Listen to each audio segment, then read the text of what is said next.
Okay, welcome into the Three Guys Talking Ball podcast. It is episode 34, the Walter Payton edition. It's August 4th, 2022.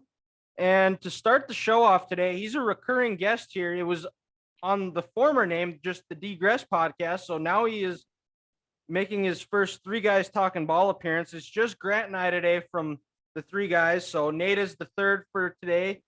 If you haven't listened to our first podcast, I encourage you to go do so. It was a good interview. He goes through his story of what he does now and how he became the voice of Memorial Stadium. So, Nate, welcome in. It's good to talk to you again. How's the summer been going?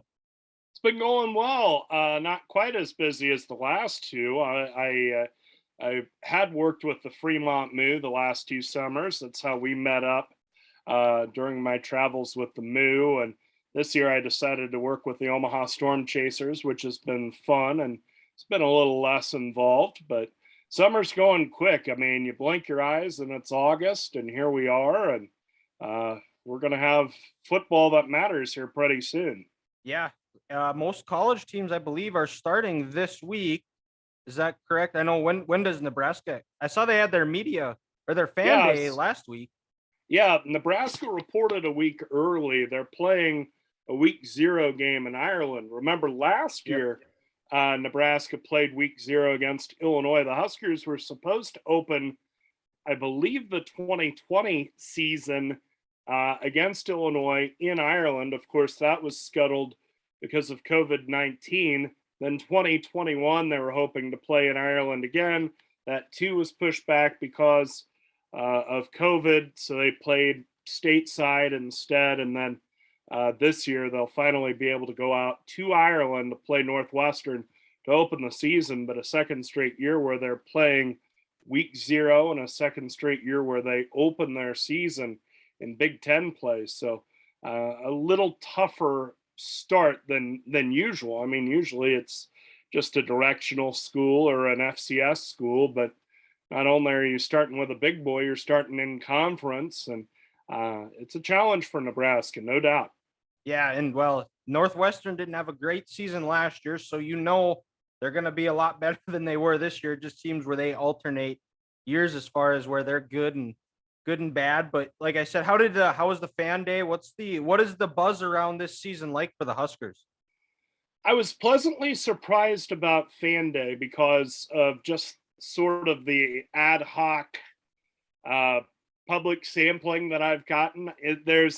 There's a pensive optimism. I think people are maybe a little less optimistic than usual, just because the last few years have been really tough. And last year, where Nebraska had 8 1 possession losses and went 3-9, which feels incomprehensible, but I think people are a little nervous. There were big changes on the coaching staff, a new offensive coordinator, new line coach. They hired a special teams coordinator, which they badly needed. A new starting quarterback in Casey Thompson, a really remade wide receiver room. So my sense is people aren't entirely sure what to make of it. There's hope. There's optimism. I think people expect more than 3 wins, but there's not quite the unbridled optimism that there usually is right now. Okay, Grant, I'll let you ask a couple of questions here. Yeah, so Nate, kind of you mentioned, new quarterback in Casey Thompson. See, the transfer portal has taken over college football these last 2 years, and especially to find a starting quarterback. I'm just curious because last year, in that Iowa game, I believe was it Logan Smothers? He was a quarterback for the Huskers that day? I thought he played well, and I thought he looked like he had a nice future for Nebraska this upcoming season. Or does Scott Frost and staff know that, hey, our jobs could be on the line. Let's maybe go out and get a veteran who's played in the Big 12, played a road game at Arkansas last year, because we need to win now. Or what was the kind of the thought process on the coaching staff in terms of trying to get someone in the transfer portal? Well, you mentioned Logan Smothers, and he is more of a running quarterback.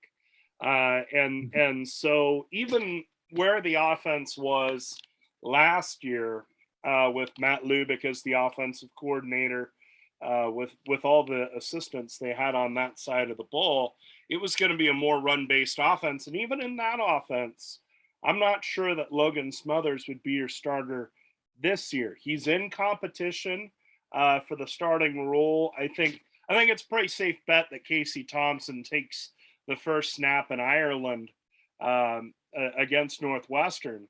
And then you factor in the fact that Mark Whipple has come in as Nebraska's offensive coordinator. And he was the offensive coordinator last year at Pitt. And Whipple has a more pro-style offense in mind. I don't know that it's going to be a total West Coast drop back strictly, but there are going to be more of those elements in the offense. And I don't think Logan Smothers' passing game has quite progressed to where he could run that offense successfully for 12 games. That Iowa game, he did hold up pretty well. I was impressed with his first 3 quarters, but it felt like that fourth quarter, Iowa started to hone in on him. They were starting to put some pressure on him and really slowed him down. So I think he has some development yet to go before he's a viable candidate as a starting quarterback. And you mentioned, I mean, this is a make it or break it year for Scott Frost. There are not many football coaches in the country that have 4 losing seasons and get a fifth.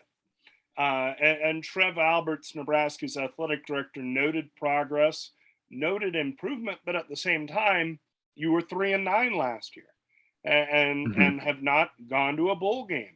And at some point, you need to have results. I think the changes that Nebraska's made in their coaching staff and the pickups that they've gotten from the transfer portal, especially on the offensive side of the ball, will set up an improved season, but there needs to be improvement.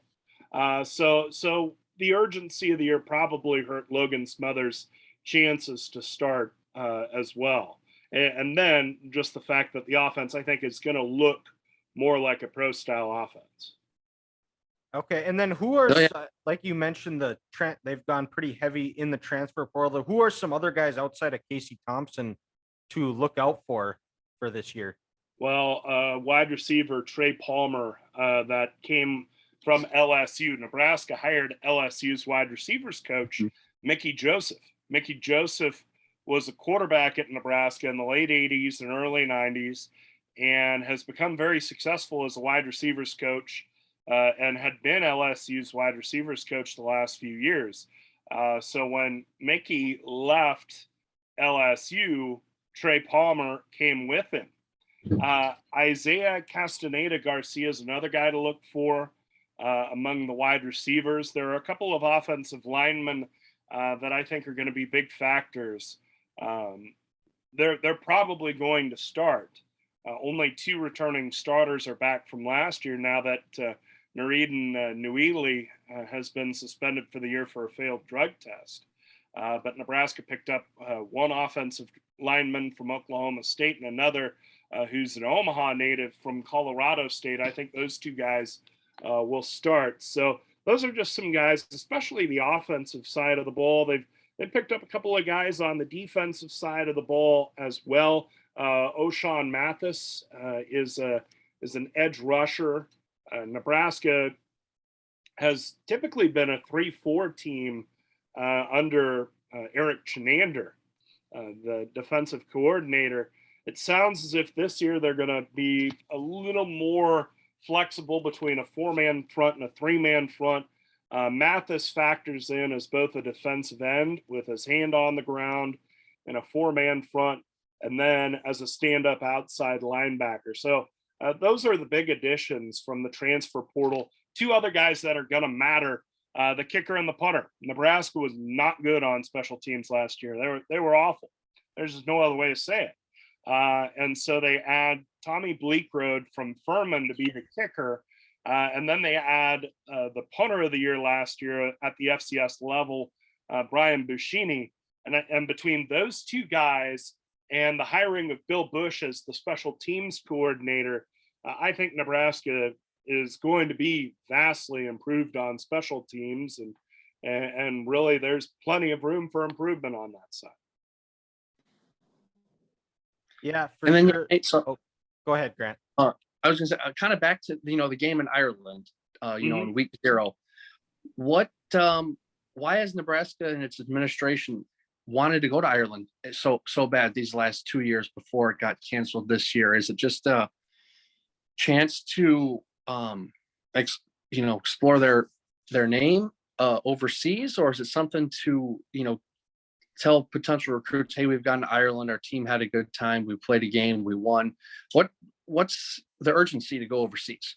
Well, I'm sure there was a financial guarantee from the folks in Ireland that are organizing this game. There have been a couple of college games over there in the past. I think Penn State played over there. Notre Dame. Notre Dame played over there a few years ago. And so the organizers wanted a team with a great reputation for traveling to away games, because, of course, this is all a ploy to boost tourism in Ireland. And of course, Nebraska has a great reputation for travel. And they're not selling a home game, mind you. It's been Illinois initially, and then Northwestern. So the organizers are going to first Illinois and then Northwestern with a pretty sizable financial guarantee to essentially sell one of their home games to this organizing committee in Ireland.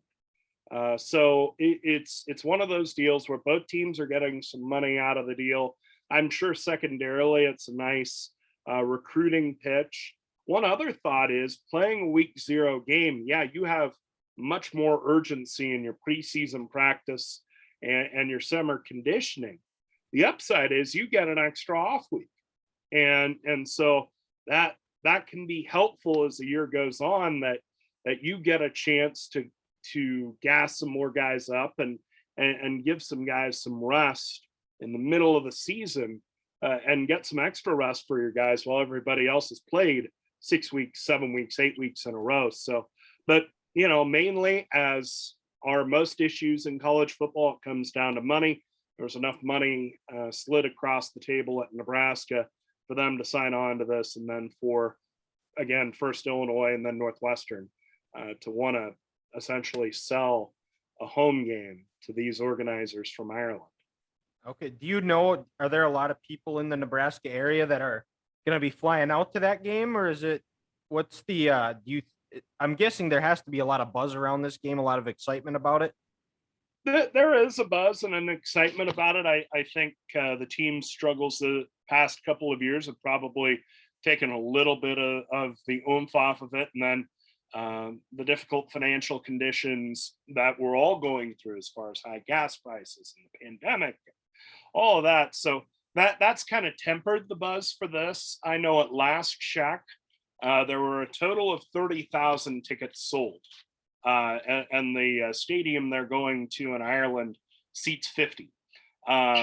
So 30,000 tickets, that's Nebraska fans, Northwestern fans, folks who live in England and Ireland, who are football fans just in general, wanting to see that. So, I don't know how that stacks up with the organizers' expectations.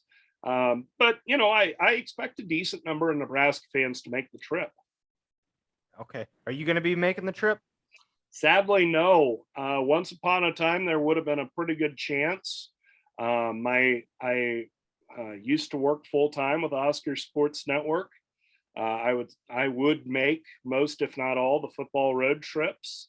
When the pandemic hit in 2020, Learfield IMG College laid me off, and then Learfield lost the rights going into the 21 football season. And though I do some contract work and some freelance work and part-time work with them, I'm not a full-time member of the radio crew for football games. So unfortunately, I'm gonna be back at home cussing at my TV just like everybody. Yeah, I gotcha. So this year, like you said, Scott Frost has not had the fairy tale return home that most people have expected. This is a do or die year. What would you say would be kind of the minimal expectations for him to keep his job? Well, Trev Alberts, Nebraska's athletic director, has been maybe a little evasive, and wisely so. You don't want, everybody with a counter to sit there and say, okay, he's not won enough games. Are you going to fire him? Especially if you start out slowly to begin the season. I think a bowl game, barring some significant injuries or some really bad luck, I think this team's got to go to a bowl game. You have to win 6 games. And that would represent significant improvement. It would represent double the number of wins. The schedule's a little more favorable this year. Last year, Nebraska had to play Michigan, Ohio State, and Michigan State. This year, Nebraska only has to play Michigan, which is a tough game. But the other 2 crossovers are a little more manageable. The interesting part is last year, the schedule was very, very backloaded. And so that put a lot of pressure at the early part of the year. Nebraska goes out, they lose at Illinois, they lose to Oklahoma, which most people expected. They go up to Michigan State and lose. This year, the schedule is similar in that most of the meat of the schedule is on the back end with a 3-game finishing stretch of Michigan, Wisconsin, or at Michigan, Wisconsin and Lincoln, at Iowa. That's a damn tough 3-game stretch. So this Husker team is going to have to come out firing. Now, I think most people expect this team to start 5-1 or somewhere in that realm. I think that's a fairly reasonable expectation. Not to say that the Northwestern game doesn't scare you, because until last year, Northwestern had played Nebraska really tough. And like you said, it seems to be an every other year thing with Northwestern, but it's a season where Nebraska, for a variety of reasons, whether it's building confidence, whether it's taking some heat off of Scott Frost, silencing the narrative of a coach trying to save his job, they have to start out strong. And so this Northwestern game is really, really, really critical. And then from there, you expect this team to get off to a good start. You hope they can find 6 wins. The funny part is, and I never thought I'd live to see this day in Nebraska, but the expectations have become much more realistic. There isn't a whole lot of talk of Indianapolis and being in contention for much of anything. I think Nebraska fans have a realistic understanding that this team has a long way to go and has to display a lot of improvement just to be into a bowl game solidly. So I feel like coming into the year, hot start is so important for a number of reasons. And then hopefully that gives you a little momentum to make some noise on the back end of the schedule. Yeah, Nate, if I'm not mistaken, Northwestern week 0. Yep. And then is it a bye? And then is it North Dakota and Oklahoma at home? Nebraska has a home game in between there. They play UND that Labor Day weekend in Lincoln. They play all Georgia Huskers Southern fan that week, Nate. What's that? We're all Husker fans that week. Both of us went to NDSU, so okay, yeah. You can't let the rival sneak in. UND's had a nice little program. I hope Nebraska fans aren't taking that game lightly. They're not North Dakota State, mind you. No, the Bison have been the class of FCS football, but UND's been pretty competitive. I know they were a little down last year, but so they've got UND the weekend of Labor Day. They've got Georgia Southern, and then they have the OU game. And I hope Nebraska hangs in as well as they did last year. There are a lot of reasons to believe that Nebraska can against the Sooners when you consider their first road game, new head coach and Brent Venables, new quarterback down there. You'd like to think that Nebraska could make some noise in that game. And then, Indiana, Rutgers, and Purdue, you feel like there are 2 wins there at least. And so you're talking about a 7-1 start. or a 6-2, somewhere in there. And again, that's what needs to happen. They host Minnesota the first week of November, and then that Murderers Row to end the year. So, like I said, this team needs to come out firing early. It worries you a little bit with all the changes, especially offensive coordinator, offensive line coach, running backs coach, wide receivers coach, and all of them are really good hires, Mike. I like the guys they hired in those spots, but how well will they be able to mesh, and how well will Mark Whipple be able to mesh in play calling? Because that's the other facet of this. Is Mark Whipple is Nebraska's offensive coordinator. He's called plays, but he is taking the play calling duties away from Scott Frost, who had been his own play caller through the first 7 years of his head coaching career. And before that, made his bones as Oregon's offensive coordinator. So how does that communication settle in? How quickly does that settle in? I think that's a huge part of how Nebraska gets to that good start that hopefully propels them through the rest of the year. So go ahead, Grant. I was going to say, for Mark Whipple, it's a change. No Kenny Pickett, no Jordan Addison on your roster when you're calling plays either. Oh, yeah. No, it's a different picture. And, I found the comments of Pat Narduzzi, Pitt's head coach, a little disturbing. I mean, from Narduzzi's standpoint, because look, an offensive coordinator that has one of the best quarterbacks in the country and the Biletnikoff Award winner, he should be throwing the football. So I'll be interested to see.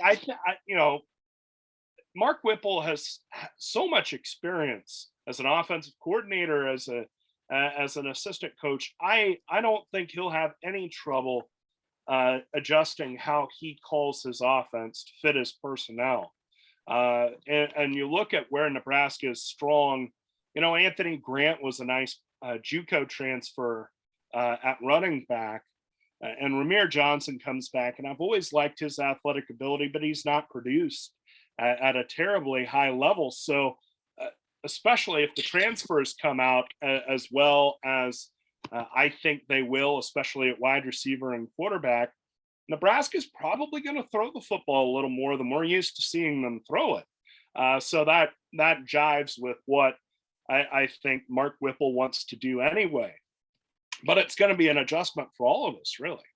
Yeah, well, and that's another thing that you talked about is Scott Frost isn't calling plays for the first time, which has he said that he's giving full control to Whipple, or will Scott still have some type of say in the offense as far as play calling goes in the game? I'm sure he's going to give his 2 cents during prep and everything, but has he said that he's giving the full as far as play calling?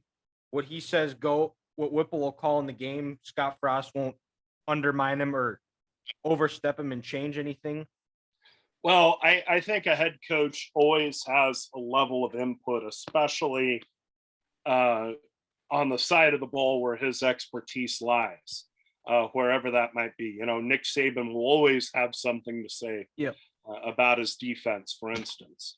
But I think the vast majority of play calling responsibility and decision making will rest with Mark Whipple. I mean, you look at his experience, and I can't imagine him leaving what was, Pat Narduzzi's comments notwithstanding, pretty good situation and a successful situation at Pitt, to come to Nebraska if he wasn't going to have maybe not absolute power, but a very significant voice and most of the control in play calling. So, I don't know that it's total, absolute, Mark Whipple won't take word one from Scott Frost, but I do think that Mark Whipple will more or less be authoring Nebraska's offensive game plan. Okay. And then you mentioned they've added a couple of transfers on the offensive line. What's the expectation for the Nebraska offensive line this year? It's the biggest question mark. As I mentioned, Reed and Nuili, who played pretty well last year, was suspended for the season due to a failed drug test. Nebraska's center, Cam Jurgens, was their best offensive lineman last year. He left a year early for the NFL and was drafted by Philadelphia, and I think the Eagles are even planning on starting him. Turner Corcoran, an offensive tackle's a question. Teddy Prohaska is coming off a knee injury, but he was good when he played, but he went down with injury. So I think there are significant questions about the offensive line. Add to it a new offensive line coach in Donovan Raiola. His brother Dominic was an All-American center at Nebraska. Donovan actually went to Wisconsin, played for the Badgers, and then ended up serving as an assistant coach for the Chicago Bears for a time. So there are just so many unknowns, especially on that offensive line. To try and form expectations, there are possibilities there, but it's just really tough to say. Okay, Grant, did you? I just, kind of one quick question, kind of away from the X's and O's, but in Memorial Stadium themselves, Nate, from opposing and visiting Big Ten teams, I'm kind of talking fan bases now. Which ones would you say travel the best, are the most energetic and the most passionate? And then kind of secondly, which ones would you maybe say they maybe aren't the nicest people? They don't come in volume, but they're nasty and they're a little mean. And you see that team on the schedule and you're like, these people are coming into town. Yeah. I can speak for when I was going out on the road with the team and with our radio crew. I always loved going to Michigan State. Their people are tremendous. It's a nice stadium. They've been a good team. I was surprised that they were able to find a way to beat Nebraska last year. But by and large, good people, good fan base, good team, good stadium. I like Michigan State people a lot.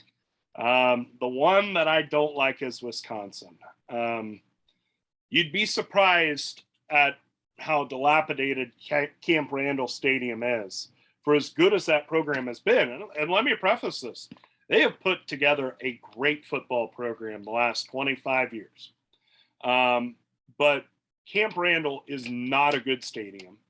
It's located in a bad place where it's right next to their fraternity row, and their fans don't exactly welcome the opposition.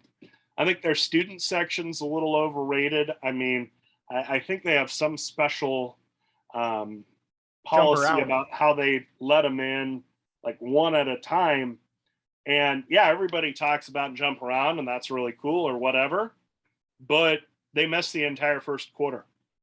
Their student section is maybe half full for the entire first quarter. Because it just takes so long to shuffle them in?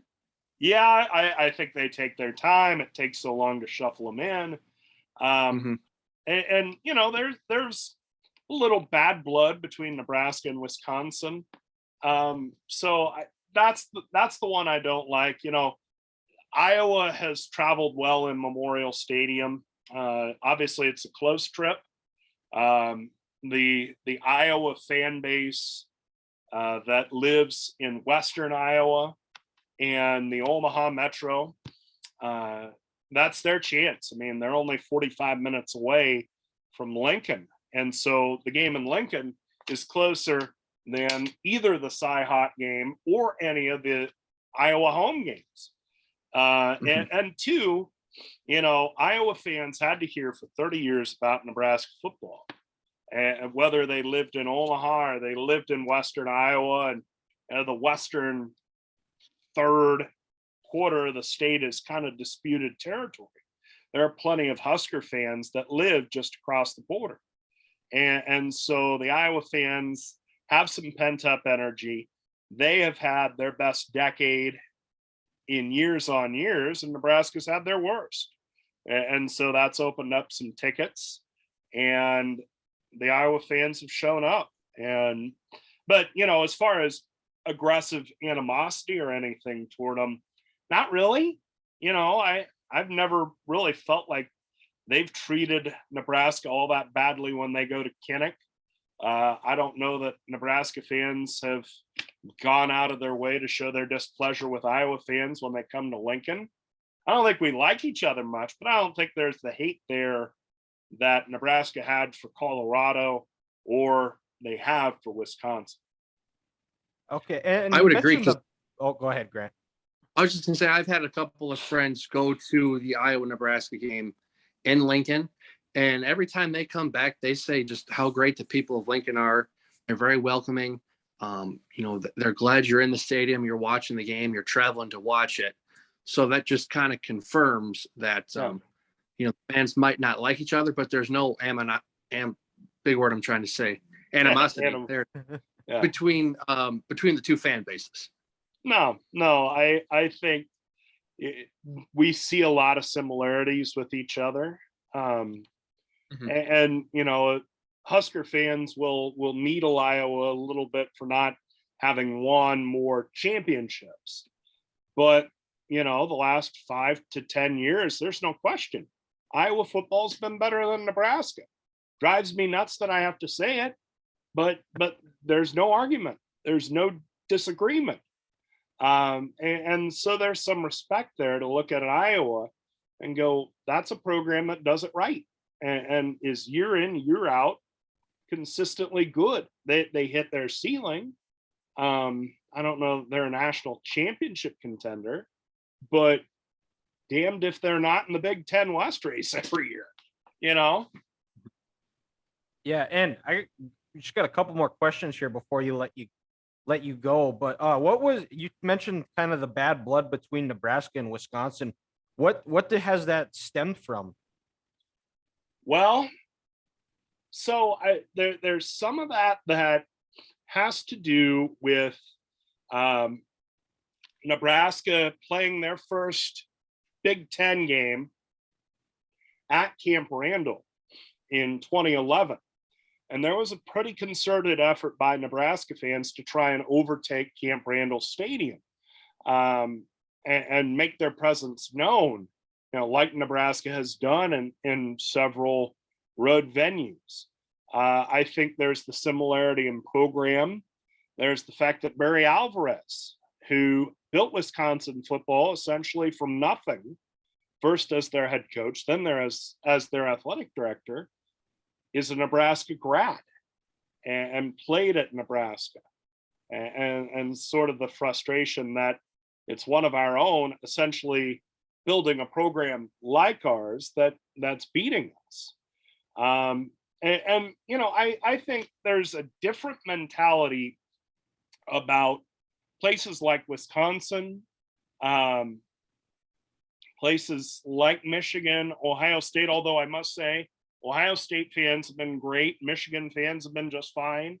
I mentioned Michigan State fans have been good, but there's a little bit more of an edge to Big Ten fan bases than there were to Big 12 fan bases. And I don't know if it's more city people. I don't know if it's the Rust Belt mentality against a more agricultural mentality.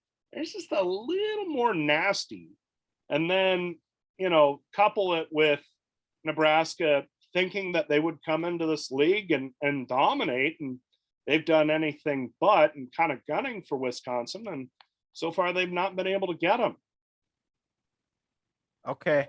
And then two more. So what if you had to guess the record for Nebraska this year, what would you put it as, and what would be, I guess we could say what you expect, what the ceiling and what the floor would be for this 2022 Nebraska team as far as record goes? Yeah, I can see this team getting 7 or 8 wins, which feels crazy because that's +5. That's a 5-game improvement. But I mentioned Nebraska lost by 1 score 8 times last year. I think they've made some pretty significant changes. I think the schedule's quite a bit more favorable. So I think that all sets up better. But they have to finish off games. You look at how the yards they allowed versus the yards they gained. Nebraska should have been much better than 3-9 last year. But what killed them? Turnovers and special teams. And that's been a hole in this program, not just under Scott Frost, but really the last 5-7 years. So are they limiting turnovers? Are they limiting their own turnovers and ideally getting some themselves, but just hold on to the ball yourself? And then are you able to win the field position battle? And when you drive to the opponent's 25-yard line, is that a guaranteed 3 points? And that really hasn't been the last 5 years or so. So if turnovers and special teams are cleaned up, this is a team that I think can compete for the Big Ten West and be a 7 or 8 win team and maybe even better. If they've not cleaned it up, it could be 3 or 4. But there's just so many unknowns with this program right now. The schematics, the play calling, just how things are going to set up. It's almost a fool's errand to try and pick where this team's going to land. I gotcha. And then, so last question before we let you go. I had more of a discussion here, but so 2014, last game of the year, the day after Thanksgiving, we're going to give you a little shot because you haven't had many in these last between Iowa and Nebraska. We're going to give you a chance to let you boast a little bit about that 2014 Iowa-Nebraska game and what was Bo Pelini's last game. And it was a good one to end on, to end the Bo Pelini the era. Yeah. So just take us through that game, because for the people who don't know, Iowa was up big for most of that game. And I'll let you take it away, Nate. Well, it was a deal where we used up all our good special teams that day. Mornay Pearsonell returned a couple of punts for a touchdown. And then in overtime, Kenny Bell caught a ball for a touchdown. And, I would love to crack on Iowa a little more about that game. But the next day, Sean Eichhorst, Nebraska's then athletic director, said, well, that was a nice win yesterday, but we had to look where Iowa was. And heaven help me, I think that comment, much as anything, fired up Iowa, fired up Kirk Ferentz, and got him going in another gear. And they've been locked in ever since. So, I loved that game. I enjoyed that game. It was a lot of fun, but man, oh man, all it did was hack off Iowa. It ended. It was a bittersweet end to the Bo Pelini era, and it's been kind of downhill since. I'm hoping that's not the case, but unfortunately, there haven't been many days like 2014 Iowa since. And Dylan, if I could add something to that, Nate, you brought up how that just probably pissed off Kirk Ferentz and the Iowa staff. Let's not forget, after that 2014 year, Iowa lost its 4 major rivalry games. Cyhawk got torched at Minnesota. I was there when it was about 10 degrees outside. Lost a game against Wisconsin where Wisconsin was dominating that whole game, but Iowa came back in the 4th, made it a game. And then, the letdown they had against Nebraska the week after. Well, to start that offseason after they got destroyed by Tennessee in the bowl game, Iowa took a sledgehammer to all 4 of their trophy cases and broke them and said, we're never letting this happen again where we lose to all 4 teams. I think in 2015, they got all 4 trophies, and since then they've only beaten Wisconsin twice. But yeah, you're right, Nate. That game pissed a lot of people off in Iowa City, and they said, we're not losing all 4 trophy games ever again. So they smashed the trophy cases. Yeah, it's been rough since then. Like I said, I'm hoping that things turn around for Nebraska football. If they will turn around, at least with this regime, it's going to happen this year. But like I said, just so many unknowns. It'll be a fun story to follow and watch. I just hope Nebraska's on the better end of Yeah.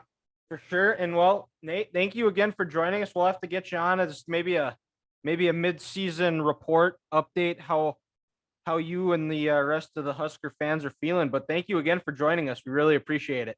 Hey, thanks for having me, gentlemen. Good to talk football with you. Yeah. Thanks. Thanks, Nate. Alrighty. Thank you, guys. You bet. See ya.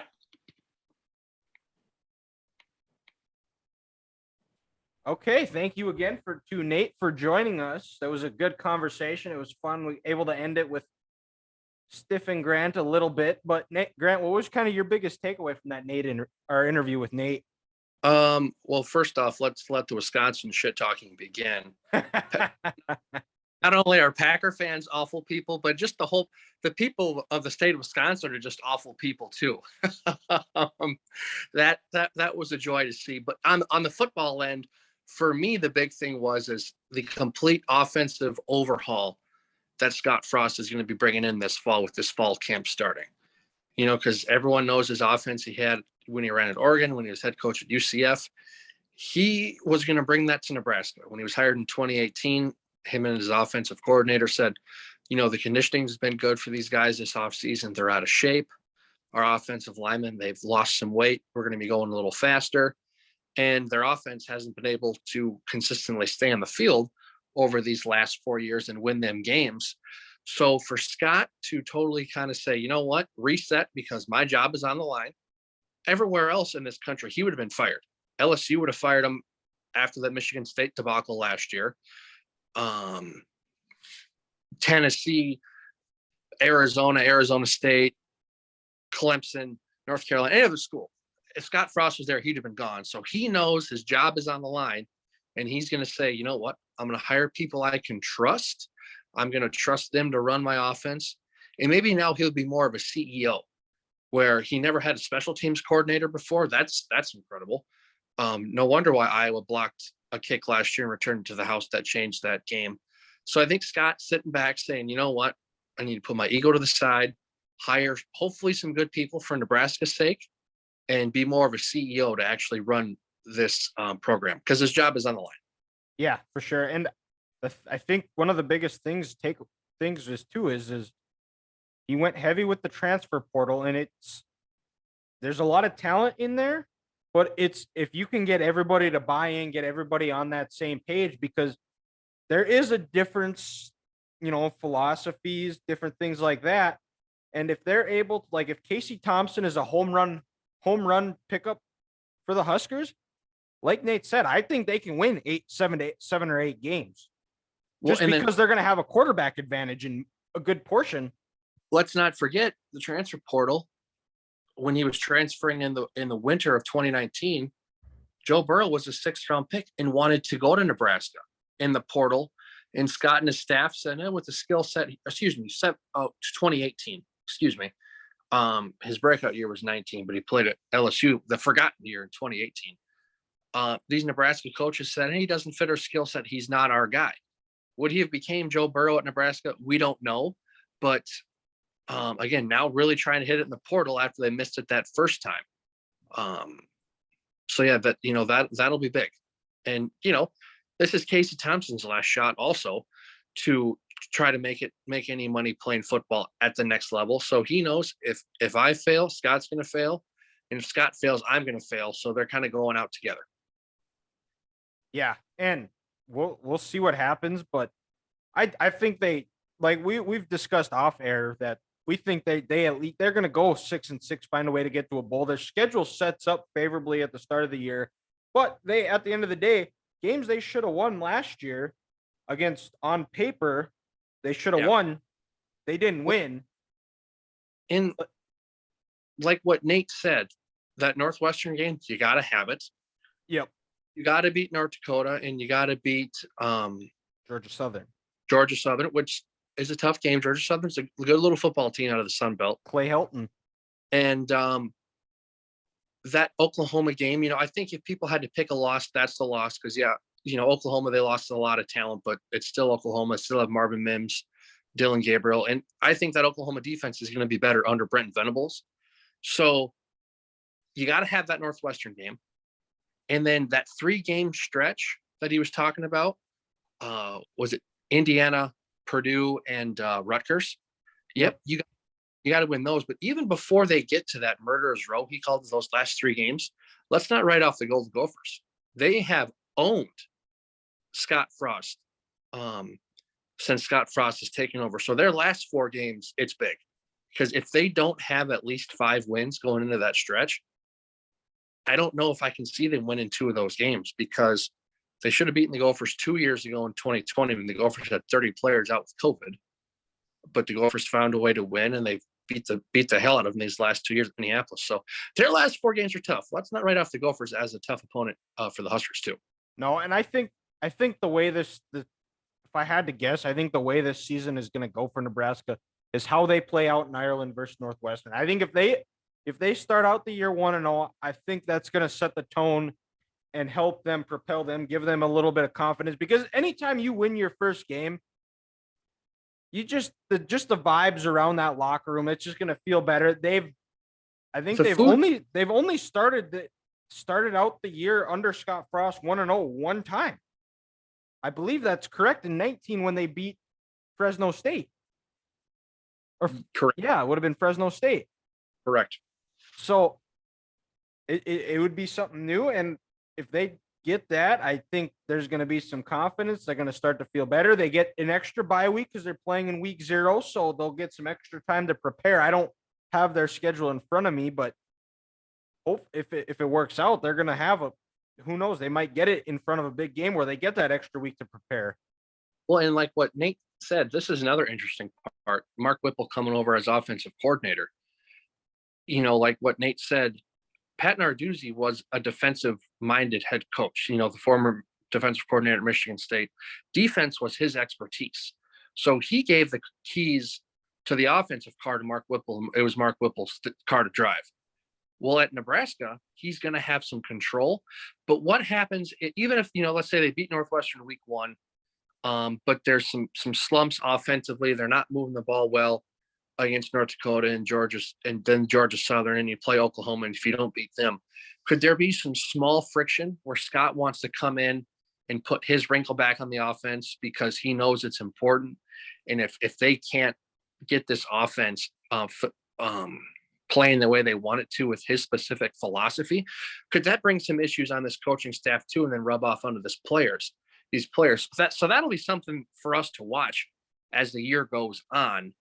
Can Mark Whipple's offense mesh and play at a high level so Scott can continue to maybe be a CEO and not have to second guess his offensive coordinator, causing friction? Yeah, and that's always a huge question too. So we'll see how that relationship works out. Nebraska plays Northwestern August 27th, and that game is at 10:30 Mountain, 11:30 Central on Fox. I'm guessing that'll be Joel Klatt and Gus on the call. Nebraska opens as a 12.5-point favorite. So we'll see, and we'll move over. The trade deadline we're recording this on Monday, so the trade deadline is Tuesday. So by the time this episode drops, Twins as of now have not made any moves, so we'll see if anything happens. It doesn't seem like they're gonna, because there just really isn't a whole lot available right now. Luis Castillo was moved to the Mariners, and there's not really any relievers either. So the Twins are on a slide. Didn't Oakland, did they trade a reliever today to the Yankees? Yep. As well, and then the major trade, Hader being traded to the Padres. Yep. But yeah, like you said, for the Twins, there's just not a whole lot of options out there, which is less than ideal with looking how the way they've been playing, and they've been reeling, and they're still in first. As we record this, it's 2-2. They're playing the Tigers, and it's in the bottom of the 8th. I think they had 2 runners on when I was looking up this. Is that a Nebraska 3-game set or a 4-game set against the Tigers? I believe it's a 3. Well, I believe it's a 3. 3 or 4. We got to win this series. Yep. Because they haven't won their last 2 out of the break, other than sweeping Detroit. Yep. So do that, and that's about all we'll have for the Twins. And the big news that dropped on Monday today was it was announced that Cleveland Browns quarterback Deshaun Watson was suspended for 6 games for his Well, violating the league's Yeah, personal conduct policy. violating the league's personal conduct policy. The judge presiding over it, Sue Robinson, I think she basically gave out the 6-game suspension based off of precedent, based off of what Zeke Elliott got with the Cowboys back in 2017. Big Ben got 6 games, and the NFL Players Association announced Sunday night that they would not appeal it. However, the NFL has until 9 Eastern time on Thursday to decide if they want to appeal the suspension to get it up to more games. This was a situation we're not going to get into. I mean, Deshaun, he was never charged. He just had the civil suits against him. We could debate if it's a fair suspension or not. Everybody will have their opinion. It's going to differ throughout. Like I said, I feel this was based off of precedent. And no matter what he got suspended, if he would have gotten suspended no games, people would have whined. If he got suspended 6 games like he did, and people are whining, complaining about it. And then if he would have been suspended a whole season, people would have said it wasn't enough. People would have said it was too much. So we don't want to get into a debate on if the suspension, but the guy, if you have, and it's also interesting too with this ruling is that he is only allowed to work with the team massage therapist now. So it's a very complicated issue, and we don't have all the facts. We'll never know all the facts. We'll never know what went on, but it is 6 games, and I'll just let Grant go ahead and talk a little bit now. It like you said, it kind of sounds like it's just precedented, because I think, like I said on an earlier episode, for any violation of the personal conduct policy, it is a minimum 6-game suspension. Or is that for was that for some sort of abuse, like domestic abuse or assault? Yeah, that's right. Yeah, if you got charged with any sort of domestic violence, it was 6 games. So I was wrong there. But to your point, like you said, this just feels like precedented. This, federal judge, she oversaw the case, saw facts and testimony from Deshaun and his attorneys, and then was it 26 women or 27 women in their attorneys? I think it was 26. Yep. And he settled all but, I believe, he just has one now, because it was announced this morning before the suspension came out that he has settled 3 of the 4 that were still pending against him. So he does have one left. Something tells me this is just a suspicion here, but after hearing all the testimony of the judge, she maybe came to a conclusion that there wasn't enough evidence to really lay the hammer down on Deshaun, given that year-long suspension that the NFL had hoped, or even those 8 games, and kind of looked at it like the Zeke Elliott case, how we've never had all the facts. I mean, the NFL made a decision. They just wanted to make a decision and look right in the public eye. So that's kind of where these 6 games to me come from. I could be wrong. I could be right. We'll never know, because nobody's going to know the truth on this, situation here. But what's interesting is it's a complex thing to talk about. But Tom Pelissero said today on NFL Network that if the NFL would appeal this suspension to get more games added than the 6, they would have to rely on testimony not that wasn't said, but by what was said. So they'd almost have to change the wording, or try to essentially have the judge change her mind based off what was said and not what wasn't said during this case. So I think it's just going to be tough.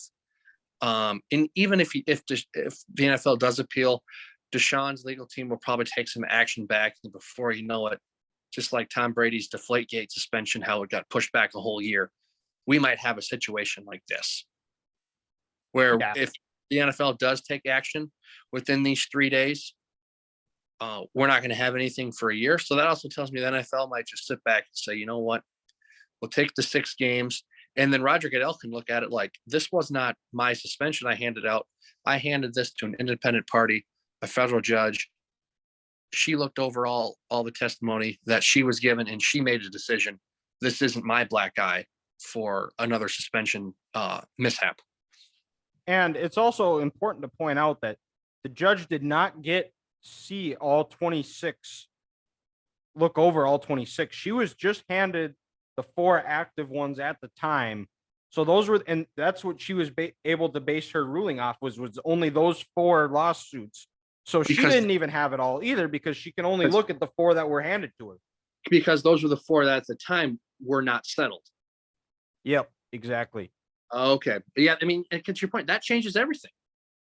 Because if we have 22 more testimonies, that could make Deshaun look like a horrible person who does bad things, or it could just maybe lead to more of the unknown things we don't know what happened or what didn't happen. Yeah, and it's terrible, and we're not going to get whole into all the everything else that involves that case. We're going to switch over that. But oh, yep, go ahead. Just looking at that Browns schedule today, it is a little favorable for those first 6 games when he's gone. But man, when Deshaun comes back, their first game is a divisional game against Baltimore. And then I don't know who they play after that. But then the week after that, they play the Bengals. They do play one game against the Steelers when he's going to be suspended.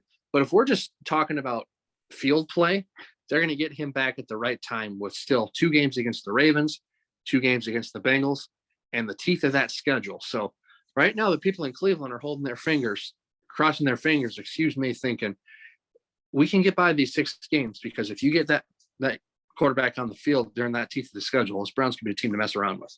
Well, and I'm going to be curious to see what they actually do with him in the preseason, because he didn't play at all last year. And if he does, and he was not going to be playing those first 6 games, so he's going to be missing a year and a half of football.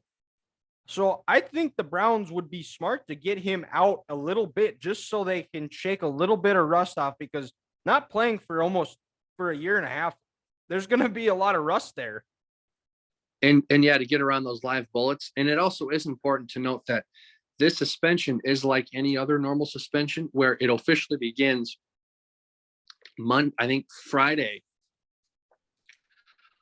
of the after the regular season, so he can practice all the way through training camp and play some preseason games. It's when the regular season clock starts where he's got to turn his phone off and be away from the facility for 6 weeks.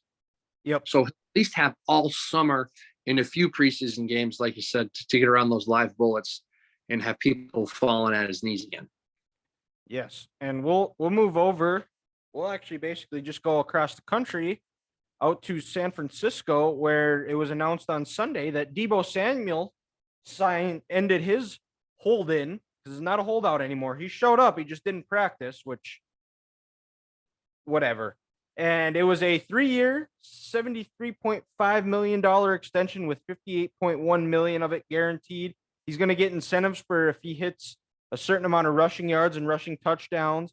Trey Lance has his top target, and Deebo was wanting a trade, but it seems that the 49ers and his agent and Deebo himself was able to patch up that kind of damaged and broken relationship. And that's a good weapon to have for Trey Lance, who's going to be making his first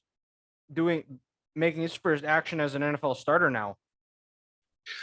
With that whole trade, I don't think Deebo is actually serious about that. I think he just told the Niners, I'm not going to step on this football field until you pay me, because he knew how valuable he was to the Niners and how much they needed him. And with the Niners not having a first-round pick this year, I don't care if you would have gotten a couple first-round picks for Deebo Samuel, Chris Olave, Jameson Williams, Garrett Wilson, Drake London, Jahan Dotson, any other first-round receiver that I could come up with this year. He's not Deebo Samuel. The Niners knew they wanted him. Deebo just wanted to collect that bag, because when he does miss 6 games this year because he pulled his groin, at least he's getting paid. So I think that whole trade demand was just He's trying to handcuff the 49ers into paying his money. But on the field, you can't dispute what this dude can do.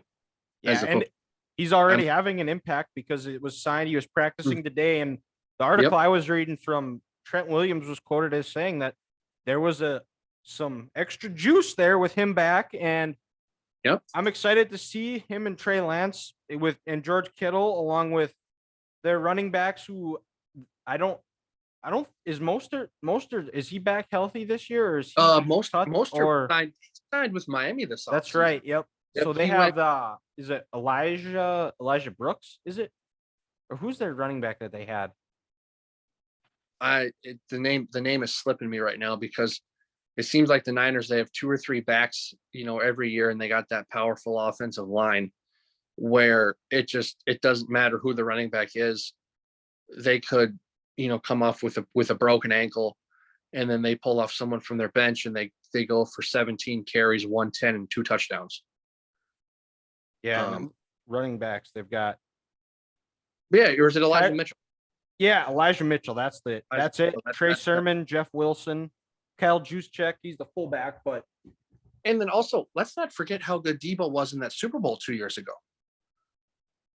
I think Juszczyk scored a couple touchdowns, but he had a couple nice, third down conversions on the ground. And when the Niners needed a big play, Deebo made that for him. So he's been doing it since his rookie year. Last year was his time on the scene, but if you remember watching these Niners since 2019, Deebo has been a dude.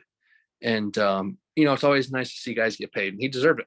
Yeah, exactly. And he plays one of those, well, basically, because I think he's essentially treated as like an offensive weapon where he's not considered a receiver, but he's also running back. Like I said, he's got those rushing yards and rushing touchdown incentives built in for him. So, but the nice part with this contract is they paid him on an average yearly salary as a wide receiver. Yep. Over that $20 million mark a year, because no running back, I think, is ever going to come near that ever again. I wouldn't. After watching Zeke go through what he's been since he signed that contract, I've come to the conclusion that our buddy Jeff Schwartz has said for a long time is after that, you don't give a running back a second contract because I'm almost at that point too with like receivers as well, because there's just so much talent cycling through drafts every year where you can get rid of them and just cycle a new guy in, because that's one of the easier positions to adjust to, I believe, in the NFL. And it's not easy for receivers, but it's one of the easier because it's not offensive line where you're a boy playing against a grown man. Mm-hmm. Well, just look at the last 2 drafts. You've had Justin Jefferson in 2020, who finalist for Offensive Player of the Year, coming in wide receiver position. His college best friend, Jamar Chase, 2021, Offensive Rookie of the Year. You're not going to see many running backs coming in and taking this league over by storm, but you can with receivers, just with the play calling and getting these guys in space and just how freaky athletic. Just the way the game is set up now where it favors the offense so much. Oh, exactly. So I think every year going forward, your Offensive Rookie of the Year is either going to be a quarterback or a wide receiver. Yep. And so this begs the question is, where do you see Jimmy Garoppolo putting on a uniform next? I can't answer that because Jimmy's going to get traded somewhere where something happens in camp. Quarterback goes down with a freaky leg injury. Like when Tannehill tore his ACL in 2017 and the Dolphins needed a guy, they signed Jay Cutler. It'll be kind of a situation like that. Like let's say the Cincinnati Bengals, for some reason, Joe Burrow goes down with the season-ending injury. The Bengals want to win now and they need a quarterback. Because the quarterback from Arkansas. He's the Bengals backup. I mean, Jimmy G's better than him. What if Kirk Cousins, goes down? A guy, Patrick Mahomes, Justin Herbert, Russell Wilson. It's gonna. What if Tom Brady gets hurt? Losing Ryan Jensen this week. What if someone comes and bull rushes the center and falls on Tom's knee again? So where I'm going with that is I think you can have a team who thinks they can win the Super Bowl, or they're just on that cusp where their starting quarterback gets hurt and they need an option now. And Jimmy's the best one out there Okay, because yeah. all those other guys that I talked about, they're locked in. They're not going anywhere. Jimmy G's on the move, and it's going to be someone I think who gets hurt, or what the situation in Buffalo. I mean, I'm taking Jimmy G over Matt Barkley. If the Bills can establish that running game with that defense they had last year, Jimmy G would be just fine in a situation like that.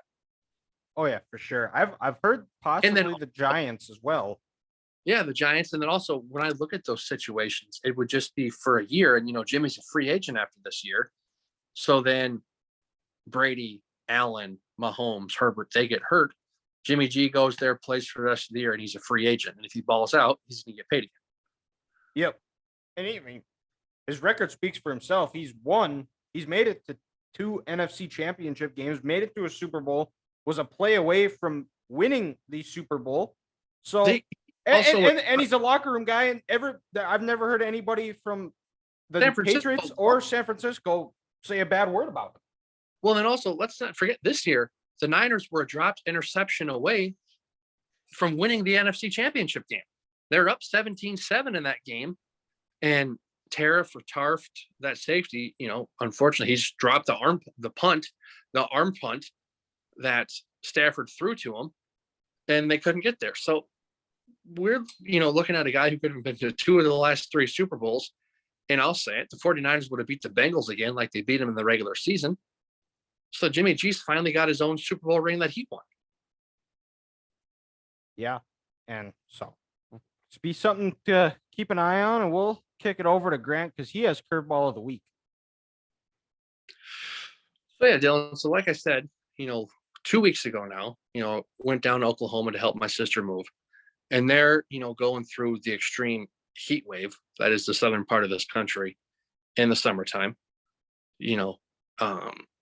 It's 105 degrees during the day. At 10 o'clock at night, when it's dark outside, it's still 100 degrees and it's just hot. So that got me thinking of the 2 extremes that we have in Minnesota and North Dakota. Extreme heat, where it's 105 and you can't breathe outside because it's humid and it's just miserable. Would you prefer to work in those conditions outside, or in the conditions that we get that we're known for, where it's 20 below with the wind chill and it's absolutely freezing? So we're on the polar opposite of weather. Which one do you prefer and why? Oh, it's easy. I'll take the heat. I had a job where I used to work in the cold, where I wasn't able to wear gloves because I was working with my hands, and you weren't able to work with gloves on, and it got cold, and you're out there, it's wind, it's blowing, it's hurting your face. It's terrible. With the heat, yeah, you sweat, but at least you're warm, and I can manage it. There, you can go cool off in the air conditioning, different things like that. But when it is 30 below out and the wind's blowing and knocks it down to about negative 50 below wind chill, that's 1,000% worse. I will take the heat any day over miserable cold. Yeah, and I'm with you. And the big thing is this, dude. When it's hot and the wind's blowing, that doesn't hurt my face like when it's cold and the wind is blowing. It doesn't take me an extra 10 minutes to get ready to leave in the morning because I got to start my car. It doesn't shut my whole body down where it takes me 15 minutes to thaw out. I don't feel like I'm going to lose my 10 toes to frostbite. And to your point, what if you got to get in your house and use a key? You got these big, bulky winter gloves off, and the 2 seconds it takes to take those off and you grab your metal key, you feel like your fingers are going to fall off. And it's like, you listen to people in Arizona and Florida and talk, oh, it's so hot, we can't do anything in the summer. Well, yeah, you can. You just wake up and go outside between 7 and 10. And then, sure, it's 100 degrees at night, but you go out then. I'd much rather be stuck in the heat than the cold like that. That's just a no-brainer for me. Oh, yeah. And that is, if you're working outside all day, it takes you like an hour and a half just to warm back up. Exactly. And then also, not to mention, the gas mileage we get in the winter is just awful. Well, I mean, you're spending half your most of the time your vehicle you're is warming your running car just up. because you're warming it up. Yeah, exactly. And it's like, well, I get, about 30 miles to the gallon in the summer. Oh, we're going to dip that down to about 17 in the wintertime. It's just not good. So yeah, I was kind of thinking about that today. I was like, God, they're both extremes. They both kind of suck. But which one would you prefer if you had to? Yeah. Give me the heat all day for sure. And I like doing activities outside when it's warm anyway. So yeah. And it's like, the old argument people have, well, I can always put on more clothes than I can take off. Yeah, but then you can't move. Ain't that the truth? You can't move, and then you don't know which pocket your phone is at, where your gloves went. Did I put my keys inside on my jeans? Then I got to go through my coat and these bibs that I'm wearing. It's like, it's awful. Yeah, it is. And one more thing before we wrap up here. Hall of Fame game is tonight. It's the Raiders versus Jaguars. the Jags. And we'll give a free pick away here, Grant, because first football game of the year, you can't not bet it, which is I don't make the rules. But who do you have? Jacksonville is a 1-point favorite. This game is at 6 Mountain on NBC.